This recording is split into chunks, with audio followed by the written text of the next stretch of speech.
Welcome to Guest of the Year. I'm the host. My name's Mike. This week's guest setlist curator is Mark A. Rodriguez. Mark, aka the Dead Tape Collector, is known for his Generations project, which is a sculptural practice that explores themes of cultural ownership, folk art, and technological obsolescence via huge cassette racks with thousands of Grateful Dead tapes. Mark gathers the Dead tapes, copies them the old-fashioned way, and creates colored J-cards for each one. It takes thousands of such tapes to create his sculptures, which are so in demand, buyers like John Mayer have to pre-order them. His anthology, After All Is Said and Done, Taping the Grateful Dead, 1965 to 1995, is available via the link in the show notes. Mark is currently looking for tapes to finish his collection. The list, which consists of about 160 tapes, the only ones Mark doesn't have, can be found on Mark's Instagram at Dead Tape Collector, or you can contact Mark via email at deadtapecollector@gmail.com. Again, both those links are in the show notes. Welcome, Mark. Thank you. This week's prize pack provider is Shop Posta. Shop Posta is a Grateful Dead-centric apparel outfitter run by Peter and his wife Nina. Since Shop Posta last sponsored a prize pack, the shop has exploded, so much so that, again, John Mayer, patron of the arts, wore Peter's He's Gone shirt on stage during a Dead & Company performance. Peter's original designs, which are often in the spirit of the old lot scene with crossover pop culture figures, generally start as pencil on paper. Check out Shop Posta via the link in the show notes. They usually launch a shirt pre-order and then it's gone, so don't wait around. I personally own every one of Peter's shirts, I think, and I've been stopped so many times on the streets for compliments that I stopped DMing Peter every time because it was getting a bit much. So thank you so much, Peter and Nina. Here's how the game works. We'll play the first part of a Grateful Dead live track, and each contestant will use the messaging system to silently guess which year the performance is from. Contestants, who are all on a video conference together, can message in their guesses at any time during the clip or in the 10 seconds after it concludes. Whoever is furthest from the correct year is eliminated. The last two Deadheads standing will hear 3 tracks, and whoever is closest to the correct years in aggregate wins. We've got our returning champ Ben here with us, and we'll meet the rest of the Deadheads in a moment, but first, without further ado, the Grateful Dead. I see a light. I see a light. He wants unbroken chain. Yes. He does. Mike. He does. We got the Turn it unbroken back chain down on cord. the camera.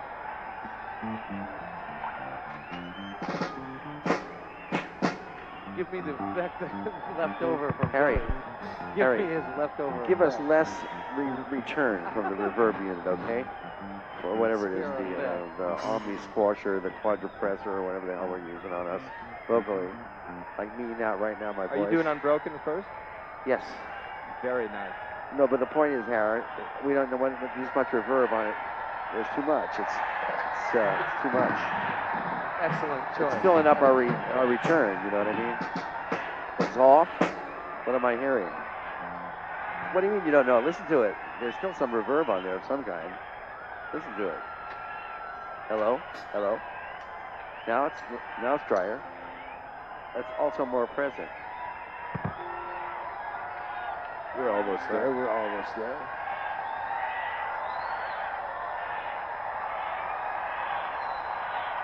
Yeah, well, any amount of leakage. No, don't change it. We've got to have it the way it's going to be when we perform.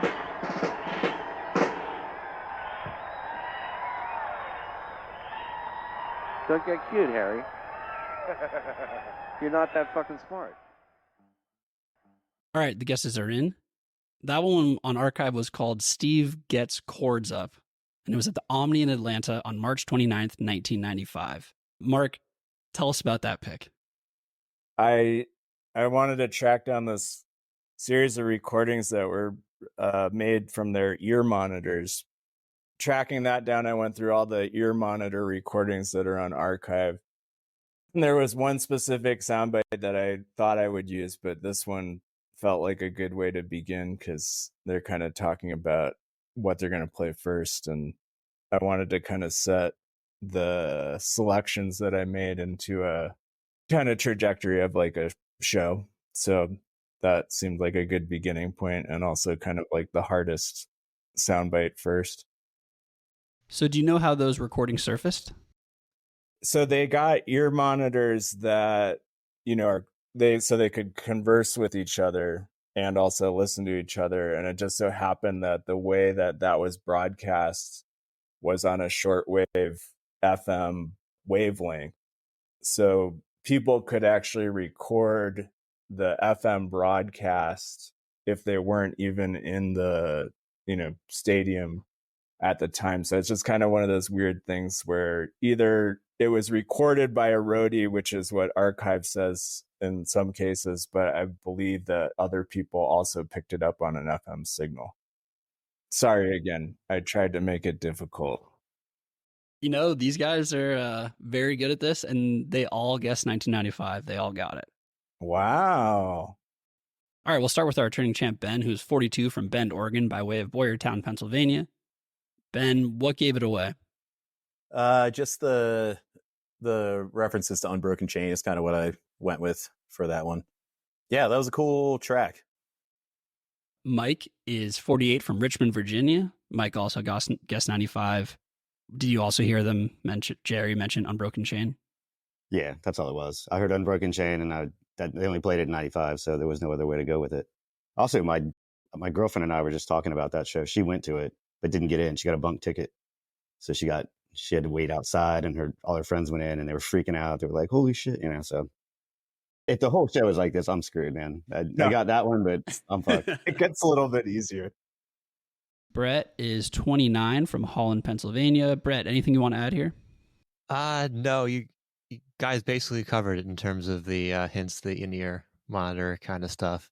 I heard a fair amount from 95. Actually, I haven't really listened to much from 95 for a long time now because I've really been enjoying their prime. But I would say that I think I listened to one from July. A lot of that show. There's a show from July, that the one where there's a riot and they break through the fence and everything. That there's an ear monitor recording of that. You can kind of hear some of the commotion going on, kind of a low moment in Dead history. Yeah, Deer Creek. That's right. And Ricardo is 47 from Portland, Oregon.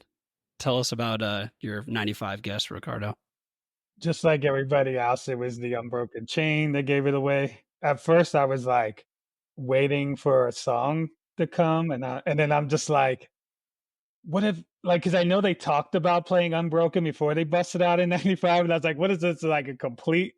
But I was like, but then even the sound of the background sounded 95. And it was like Unbroken, it's got to be 95. So that was my guess. Well, the Dead Tape Collector starts out with a track that was never on any tape. And he's got another really good one for you guys. Let's hear it.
All right, so that was CC Rider at Stanley Theater in Pittsburgh, Pennsylvania on December 1st, 1979.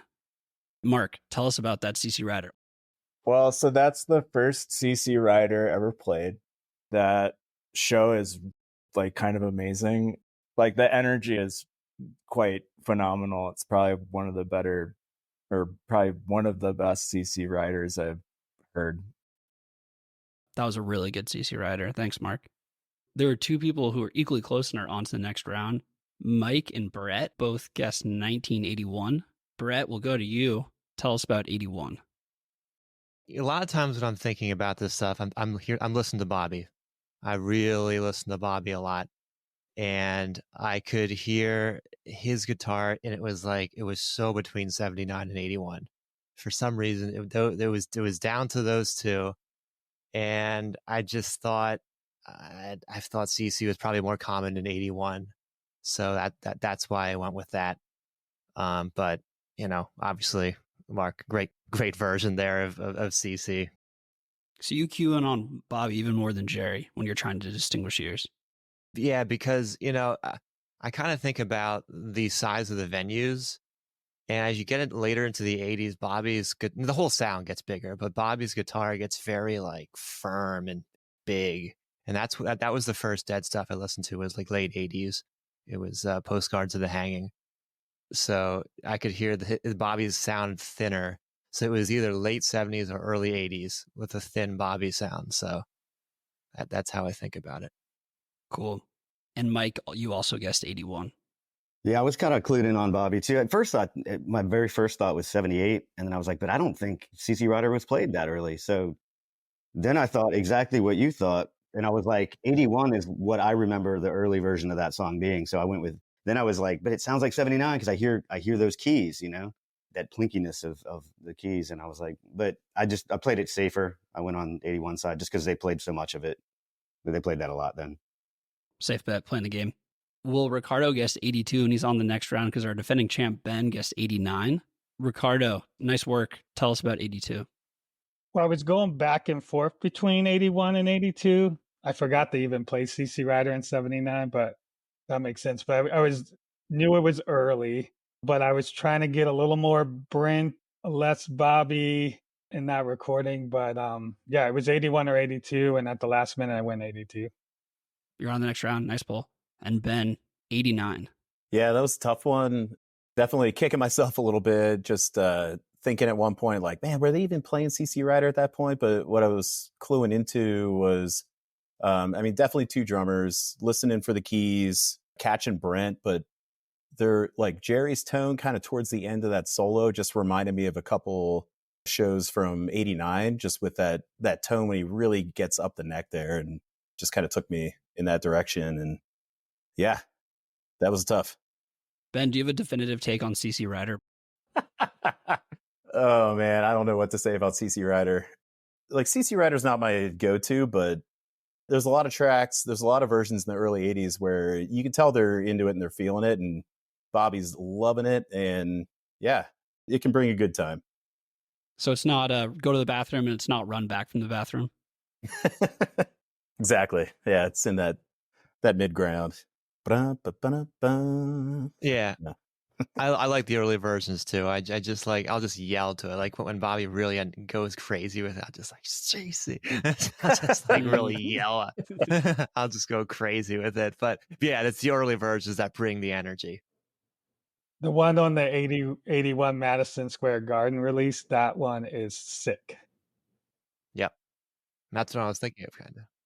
Thanks, Ben. It's been a pleasure chatting. Yeah.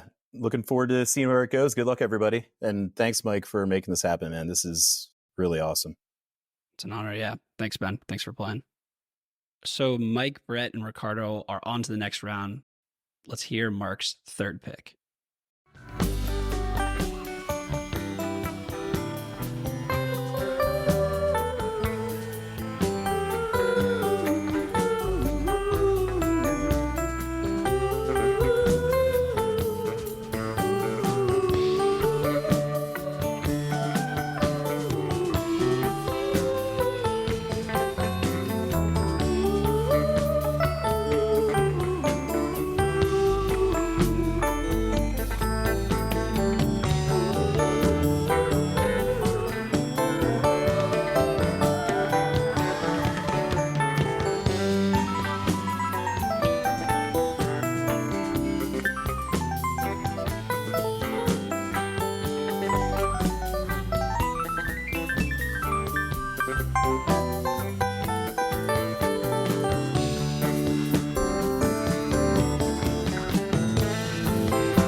What the fuck, man?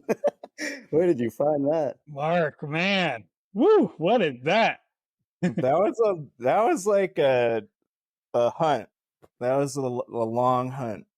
That was something different. The guesses are in. It was Friend of the Devil at 5 Seasons Center in Cedar Rapids, Iowa on July 4th, 1984. Happy Independence Wild Friend of the Day. Devil, Mark. Yeah, tell us about it. Well, so I was trying to find a Friend of the Devil with Brent playing like the synthesizer fiddle, and I couldn't. I've heard it before, and I just don't notate what year it is. So I literally went through, I think 80 through 85, all Friend of the Devils, and specifically at the 3:45 to 4-minute mark where that solo hits, because I was looking for that one effect and I couldn't find it, but I found this one and I was like, this is so bizarre. Like, you have Brent like humming with the solo, and then you have whoever's playing guitar, I think it's Gary, with like the weirdest effect on that part too. Like, he doesn't even continue playing with that effect after the break that I set. But I just thought it was very odd, but also very beautiful and cool to listen to. So you said you went through every Friend of the Devil. What database were you searching? Oh, so I was going through setlists.net, which is one site that I use to cross-reference for all my tapes and like trying to figure out if like the tape that I have is correct, or et cetera, et cetera. So it has a nice function of searching for the song played, kind of like Dead Bass, but digital. Okay, so if you're making a sculpture and you really need every date to be correct, what database do you find is most reliable? Is it Setlist FM? No, actually, Dead Lists is the most reliable because it gives me all the sources of every tape in circulation. Someone recently, actually the first person in like probably a year or so, contacted me and was like, oh, I have this tape, and it had a partial first set and a longer second set, and my list says that I only need the first set. And I recognize that my list currently is a little bit disorganized. I kind of let it fall to pieces. But in looking at that, I was like, that's weird. Why would I need the first set if this is like 4 songs? It's obviously a partial, but I looked at Dead Lists and it's like the only circulating tape is the partial first set with the longer second set. So that helped me, know that tape is the only legitimate source of that date that I could possibly ever come into contact with. So there's 160 tapes you're looking for. Those are to complete the next sculpture? That's not for the next sculpture. That's just to complete the whole collection, which has been the goal since I started in 2010, was to collect every show on tape that was possible to collect to complete, the whole oeuvre. Everyone listening, please look at your list. 160 left. That's really cool, Mark. Brett got it exactly. 1984. Hell of a poll, Brett. Well, I was going back and forth between 83 and 84. And what sold me on 84 was just the weirdness. Mid 80s got strange. It got strange. They really experimented with the sound a lot.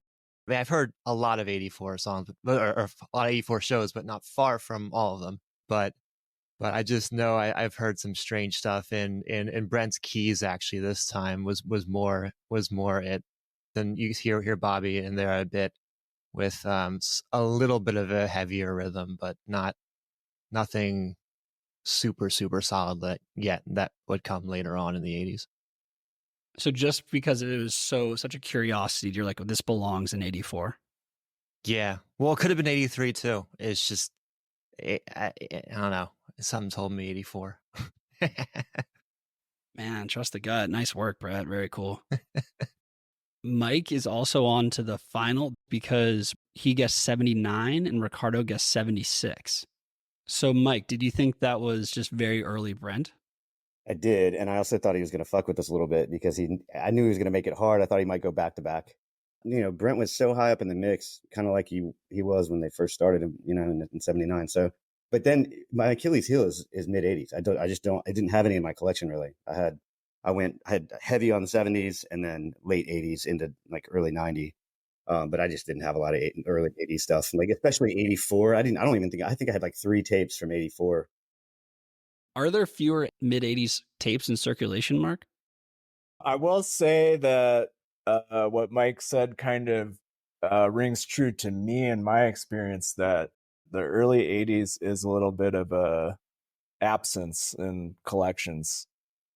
Some collections are, work that I have encountered were quite heavy in '80s. It just depends, but in general, it's like a smaller collection will have a specific lean towards the '70s usually, and a more comprehensive collection is going to have, like by its nature it's comprehensive, but a larger collection probably will have more '80s, early '80s in it. But in that regard, you might not get like 85 in there, and you probably might not get like 83 and 82.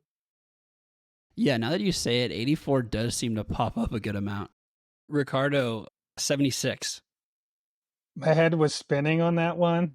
I should have heard the Brent Keys. I knew it was a Brent Keys, but in the female voice, Brent sounding like a female. It's like I was stuck on Donna, and I was like, well, maybe Keith was doing weird stuff. Yeah, that was a tough one. I was just like completely lost and spinning on that one. Yeah, you are far from the first Guest of the Year contestant to mix up Donna and Brent. But Ricardo, tell us, how'd you get into the Dead? So I graduated high school in '94. I started hanging out with this new group of friends who I met through my older sibling, and we all worked at the same pizza place. One of the guys in that friend group was about 3 years older than me. His name was Yakin. He was big into the Grateful Dead. But somewhere in '94, I was going to Lollapalooza. I was listening to bands like Nine Inch Nails and Jane's Addiction. Grateful Dead was nowhere close to my radar at all. Flash forward to fall '94.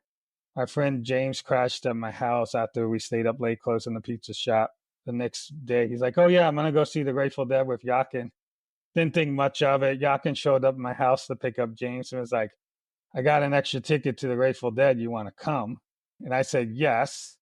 Mostly out of curiosity. Like, I didn't know much Grateful Dead's music at all, except for hearing Touch of Grey over and over again on MTV when I was a kid. That was about it. I just thought of Grateful Dead, like classic rock, like Rolling Stones or Eagles. So I was just like, yeah, I'll go. And I remember I had made plans with my parents to go visit my grandma that day. And I was like, oh, I'm not going to go see grandma. I'm going to go see the Grateful Dead with Yakin. And my mom's response was like, you like the Grateful Dead? And my response was, I don't know if I like the Grateful Dead. I'm going to just check him out. He's got an extra ticket. So as soon as we hit the Cap Center Landover, Maryland parking lot, I was like amazed immediately. Like, what is this? Like the scene. Yakin was going around telling everybody like it's my first show. And I remember these two heads that were parked near us was like, oh, first show, let's take them down to Shakedown. So I'm getting this like tour Shakedown, and it was super cool.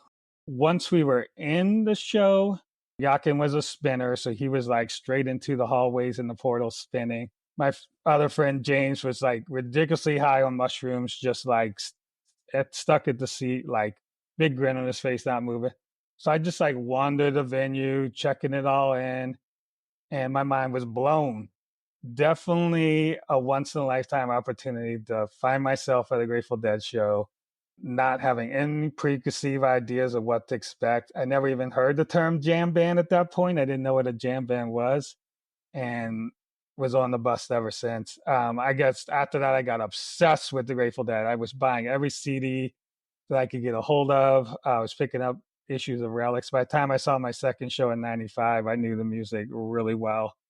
Yeah, and I did probably about 17 shows in '95. And then after Jerry passed, I stayed on Grateful Dead tribute bands and all the post Jerry projects, and been on the bus since. When your friend went into the hallway to spin, it's like, wait, you brought me here and you're not even going to go into the main area? You're going to sit in the concourse and spin? Was there a conversation about that? Oh no, he just was in there spinning. And then, but see, I saw everybody else doing it too, and like I just didn't really like think much of it. I was just like, okay, that's what he's gonna do. And and then I just went to my seats, and then I started wandering too, because I was like, that's what you do. I'm just gonna wander around and check it out. So what was the appeal in the end? I think everything. I think I could tell right away that like there was this huge connection between the band and the audience, and the audience played off the band, and the energy of everybody, just how everybody was on their feet, everybody was into the music. It was like nothing I've ever experienced before. It's not like I walked away recognizing a single song I heard, because I had no context of anything I was hearing, but it was the energy in the band with the audience that I think like got me for sure. Cool, Ricardo. Thank you so much for coming on Guest of the Year. It was so much fun. I should have known that was 80s, but Mark, you were bringing it tonight for sure. There have been some tough ones, so it was a lot of fun, and I'll stick around and listen. Thanks, guys, so much. Mike and Brett are going on to the 3-song finals. The least number of years off in aggregate wins the Shop Posta prize pack. Thank you again, Peter and Nina, for sponsoring this week's prize pack. Let's hear the first song of the finals. I'm a little concerned that we haven't gotten to the difficult ones yet.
That was a drums at Spartan Stadium, San Jose State University, on April 22nd, 1979.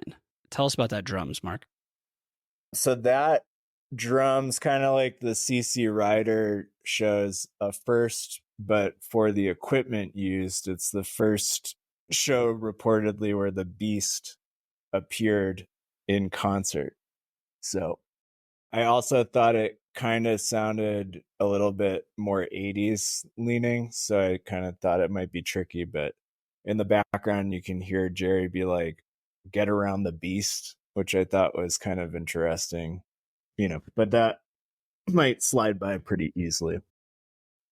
Geez, Brett got it exactly, 79, and Mike guessed 80. So these guys are up to your challenge, Mark.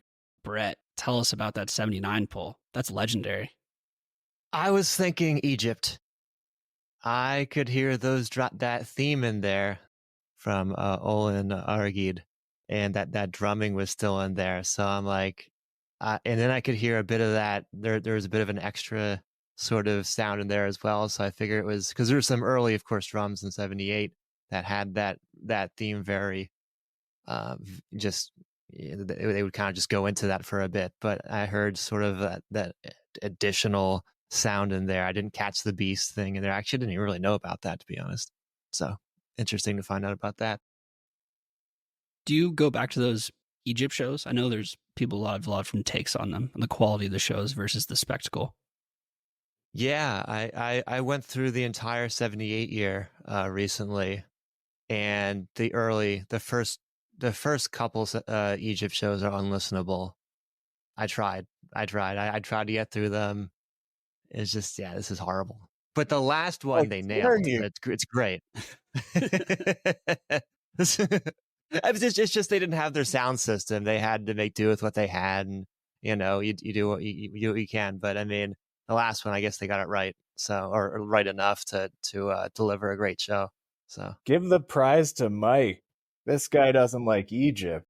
it just they admit that they're terrible there. They admitted that wasn't any good until until the last one. But oh yeah, bound to fail. I mean, you have one drummer with a cast, so yeah. I'm not criticizing. I'm just saying, by my ear, it's not very good. Mike, and you were only 1 year off. Tell me about 1980. Felt like 78 a little bit, and it did have that kind of Egypt feel to it. It had a little bit of that Rhythm Devil kind of early 80s thing. I don't know. I was in between 78 and 81, and I just kind of went between them with 80. I don't know enough about 79 drums to be able to say that was what it was. And I also felt weird about the fact that I've been throwing 79 out. Like we had a 79 and I guess 79. I wasn't going to do it again 3 times in a row. So I guess 80. Well, Mike, you're an artist and an art history teacher, and I'm wondering how you got into the Dead and if you incorporate the Dead into your art or teaching style, or both. It definitely fits into what I teach because I play music all the time. Actually, I play music every single morning for the entire school because the kids have to go through these weapon scanners things now every day. And so as they're coming in, I'm like at the front of the school and I'm playing music all the time. So I put a big variety out there, but every now and then I play the Dead and people are like, what the hell is this? And they don't know what it is. Teenagers don't know that shit now. But when I was a teenager, that's how I got into it. I don't even remember how it started, but it's like everyone in the neighborhood just started listening to the Dead at the same time. The first tape was 10/1990, the Berlin show. And I remember that Scarlet Fire just lit me up. And I was like locked in from that point forward. Then started collecting. I knew a shit ton about the Dead before I ever went to a show. I did all the research and had more tapes than most of my friends. I do things a little bit obsessively. Like I love collections. I love just nerding out on data. So that the Grateful Dead had so much of it. I had volumes of Dead bass, got it every year. So I would keep up with everything. So I had a good buddy, equally nerdy, named Gustin, who, by the way, was at that time dating the girl that I'm currently dating. So it's a weird full circle. It's pretty cool.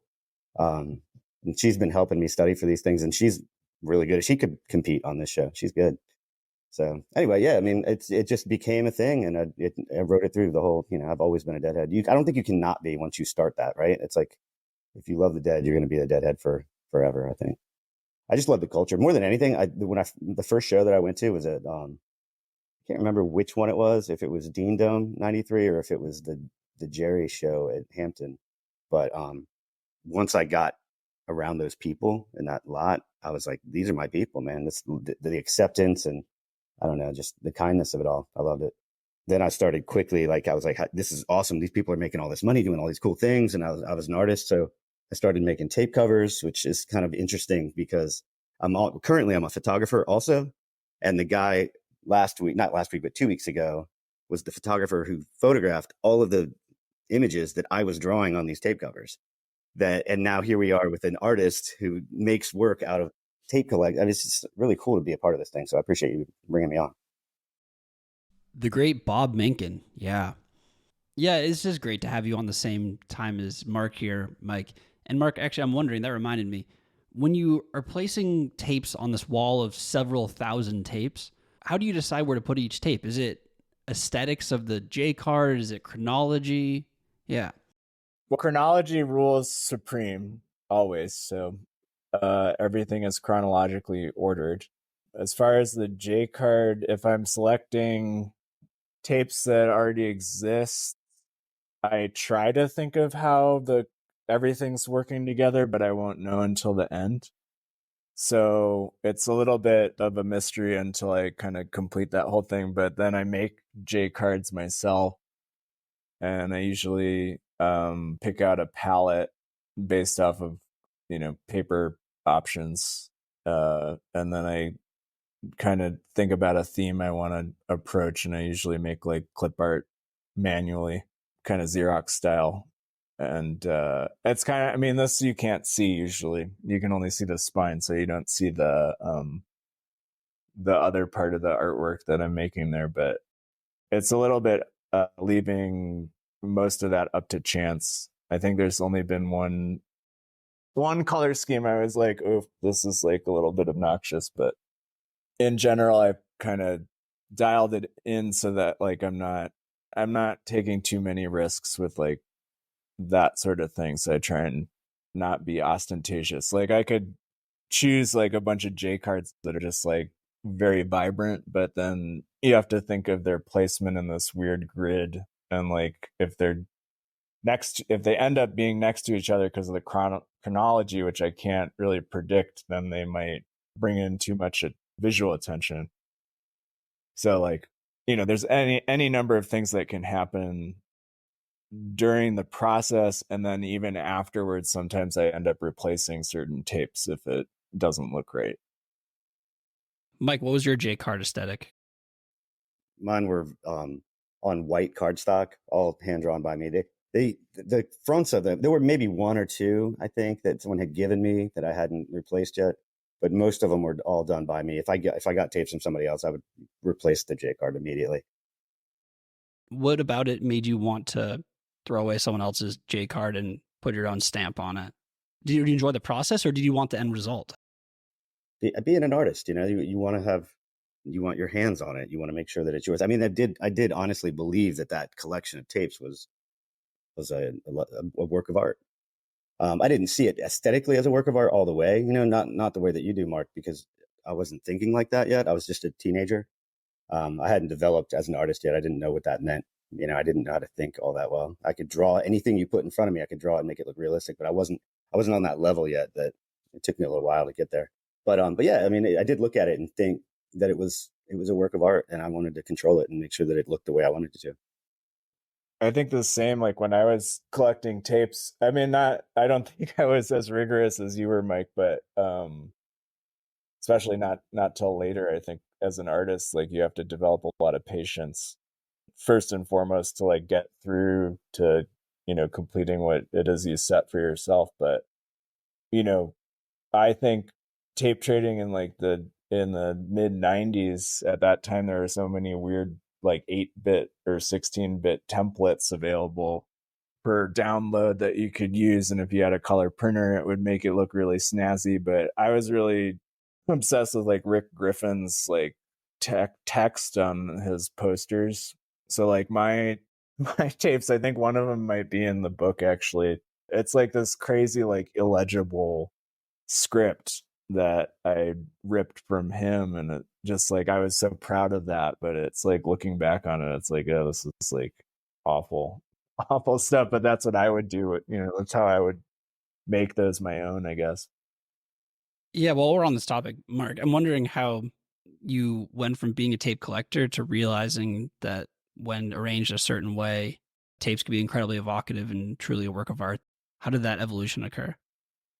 Well, it occurred just out of a conversation I was having with my friend Matt. And I mean, this is years, in the 90s, I collected tapes. I was more involved in like jam band, that scene. And then I kind of dropped out for a while.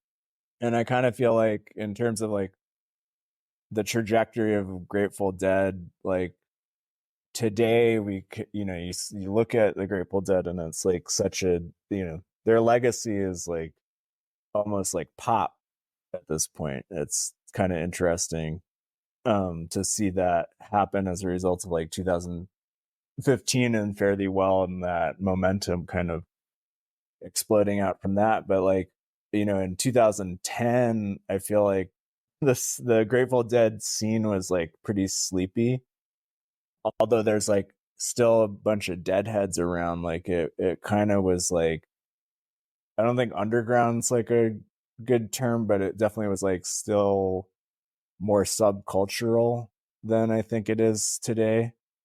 And so my friend and I were kind of discussing all the different ways like artists could approach maybe like the Grateful Dead and Fish, and if you could actually turn that into an art piece. And I thought about our conversation more, and I was like, I could just start by like collecting tapes, because no one wants this right now. Like no one is, you could get on Craigslist, you could see people were just giving it away, like they didn't know what to do with it. They didn't have a tape player anymore.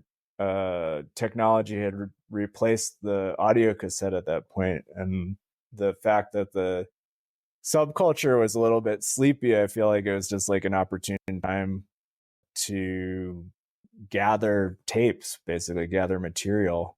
And I didn't really have any ideas set out for a while.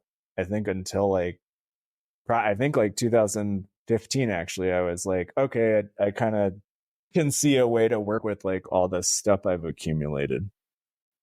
Well, you may not have known where you're going initially with the project, but clearly your instincts were spot on because it's resonating with so many people. Thank you, Mark. Brett has 0 points going in the next round. Mike has 1. Let's hear the next song.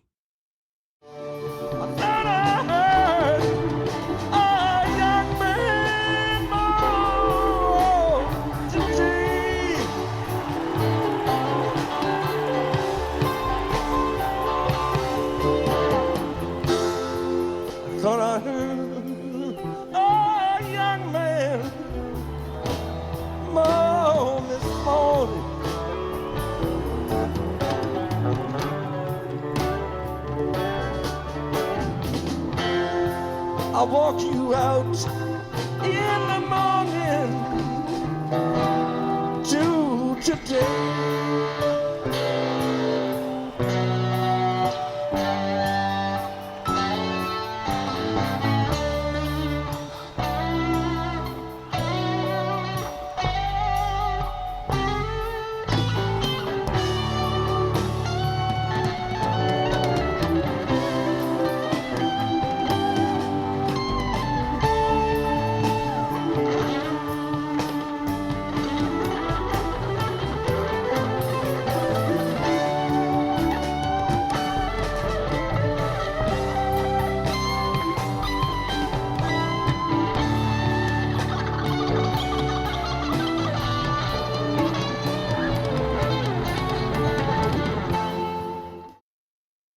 All right, the guesses are in. It was Adieu at Meadowlands in East Rutherford, New Jersey on March 30th, 1988.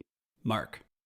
I mean, as you can hear, this is a phenomenal breakdown within the song Morning Dew. Like there's no real flub. You can feel the emotion kind of just burst out of Jerry. And the backstory of me encountering that, or just thinking about it, was John Ammons, who I interviewed for the book, who was a taper. We would occasionally like just kind of throw certain dates at each other. Just he would be like, "Oh, check this out," and it would just be like random text sometimes, and he'd be like, "Check this thing out." And so one time he sent me this video of this Morning Dew, which was shot by Justin Kreutzmann, and he's like, "Tell me, like, I'm paraphrasing, but basically it was like, check out Jerry's like reaction to his playing. Like he's so just like kind of a kid, just like loving his own stink." And he like looks over at Brett and he's like, "Did you check that one out?" After he just does the run. And it's pretty cool to watch because you're like, God, like he just really was like feeling it. And so in listening to it again, I was like, oh, it's just kind of a cool minute of like pure emotion. Awesome. Well, Brett was closer. He guessed 87 and Mike guessed 83. What'd you hear there, Brett? That later 80s Bobby guitar. I'm gonna be the Bobby guitar guy. I love it. We need one. I honestly, when I started listening to Dead music, that's the guitar I heard first, and then I heard Jerry. I appreciate him so much, and I really thought 87, 88 it sounded very similar, and I'm not surprised. I guess it was earlier 88, so maybe the sounds could bleed over a bit. And yeah, I heard Brenton there too with the organ, and yeah, and just shredding. So figure 87, 88. I guess I'm not surprised by that, but great version. I'll have to have to check that one out. I don't think I might not have heard that one yet. Do you play guitar, Brett? Not really. I've Whoa. played around a little bit with lessons a little bit, but I don't really play. I mean, I kind of want to get more into it. It'd be something I'd want to do, but yeah. Sounds like you have the ear for it. What caught you about Bobby's tone and playing initially, even more than Jerry? I think it is just how he kind of laid down like the canvas where everyone else could play on top of. He's sort of like, I mean, I love JGB, but I miss him. I'm like, I need that other guitar, that backing guitar there, so everyone else can play on top of and have their fun. And everyone does have a lot of fun, especially on that version of Morning Dew. But Bobby's guitar is just that steady, like, you know, he provides it. I mean, of course, Phil too. Everyone, I think a lot of people appreciate Phil, and rightfully so. But you know, I love giving Bobby his flowers. Nice pull. And Mike guessed 83. Tell us, Mike.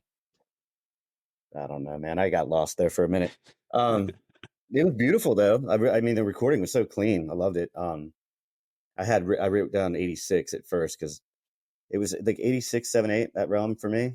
Again, look at my tape wall. There's just not a lot there. I didn't go to those, you know, I just didn't, that's not where I went. There was something about the energy of it, that like heightened energy that made me feel like 83 might've been it. Like they might have gotten a little bit lit and just felt it because he was in it emotionally on that one. Nice, Mike. Brett, how did you get into the Dead? My dad, when I was really young, exposed me to all kinds of classic rock stuff, and you know, we'd go down to the shore, and that's how we say it over here, down the shore. And we'd go down the shore, and he'd be playing tapes and stuff like that, various mixes and stuff. And it's great stuff. I mean, everything from 60s, 70s, 80s, all these like hits and stuff like that. But I think he played Postcards of the Hanging, some of those Dylan covers. And I'm like, and then I like, all right, give me that CD. I got to listen to the thing for myself. That sounded different. And this was when I was like 10 or 11 years old, I think, probably. And I'm like, this is how music should sound like. This is how it should sound like to me. And that's why I just became obsessed. I mean, it's just like, wow, this is special. Truly. Awesome, Brett. And lastly, Mark, before we go on to the final song of the finals, which, unless Mike ties it up, Brett's currently up by 5. Mark, we heard how you went from a tape collector to, you know, an artist, a sculptor of Dead tapes, but how did you get into the Dead initially?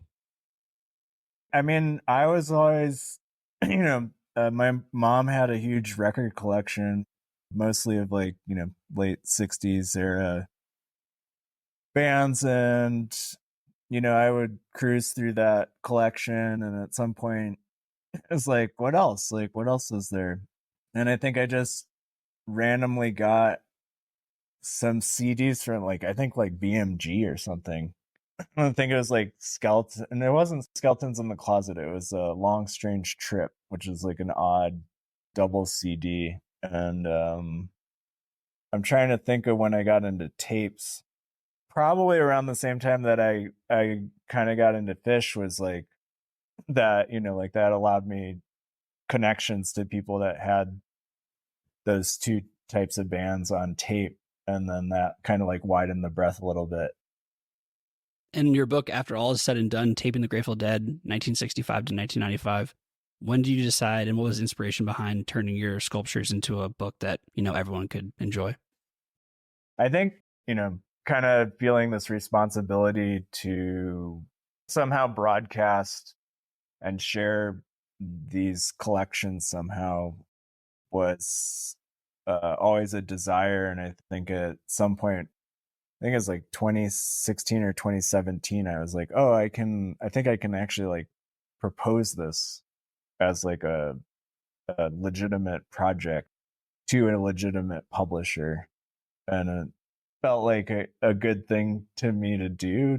I guess. I mean, because the sculpture, you only see the spines, you don't see the actual art on the J card.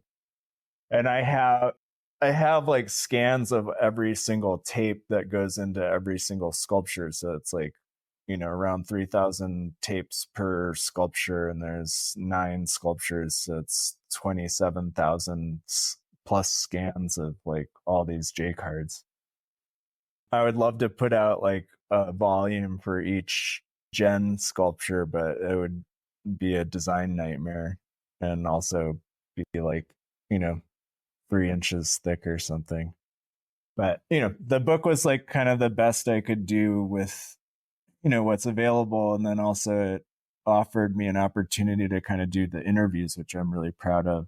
It gave me like the excuse to like chase people down and interview them, which was such a treat to be able to talk to people that I, always read in these books, when I was a teenager in the library. And it's like, oh, now I'm talking to like Dennis McNally about X, Y, and Z, and going through old documents and finding all this weird internal memorandums about, what to do about tapers and that phenomenon.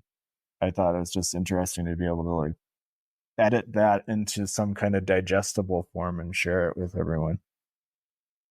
Thanks, Mark. Thank you for these great picks. Thank you for curating. And you have another one, unless Mike can make up some ground on Brett. Let's hear it. Good luck, everyone. You're going to hate me for this one.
Not Fade Away at Henry J. Kaiser Convention Center in Oakland, California on February 16th, 1988.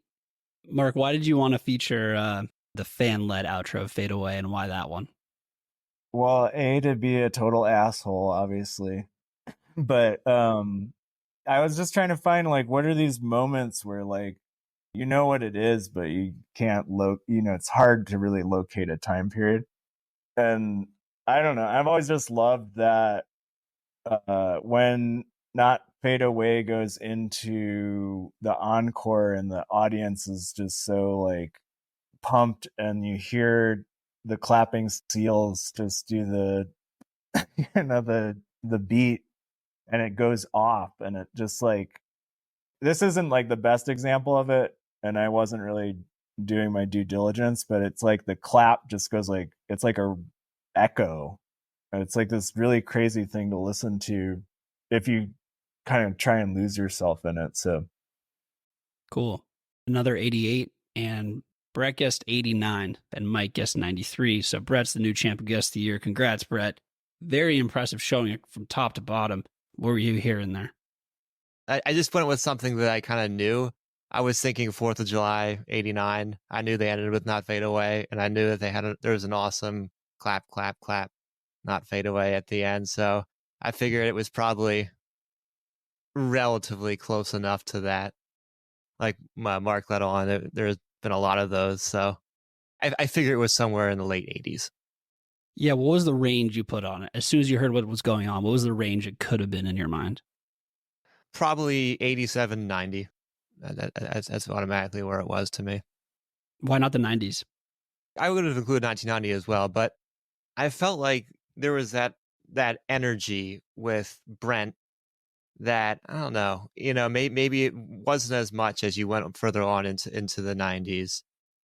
that like enthusiasm. I don't know. You didn't hear any playing there, but it's just that there's that extra joy. I don't know, that came through to me. Nice poll, Brett. And Mike, 93. Yeah. I mean, how many times have I ever listened to a show and then listened to the crowd after the show with what, you know what I mean? I don't do that. And I didn't get to go to any shows in 88. That was way before my time. So I wouldn't have known that by being there. So I don't know. I'm impressed, Brett. You have like Rain Man skills. It's good stuff. Thank you. You killed that. I don't know how you did that.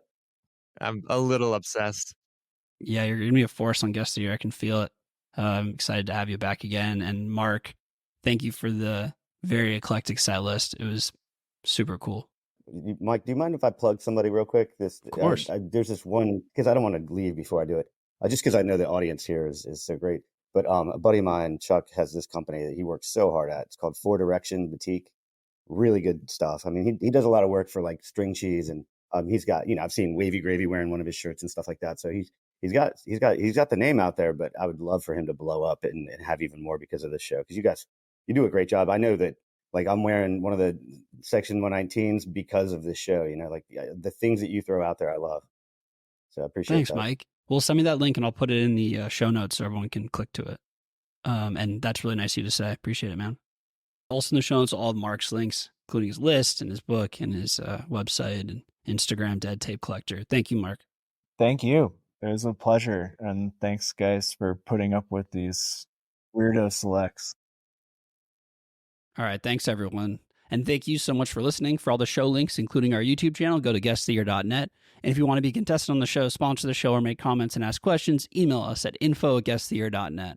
Thanks again to Shop Posta for sponsoring this week's prize pack. I just truly can't tell you how big of a fan I am of Peter's work. And Peter and Nina run like a great, great shop.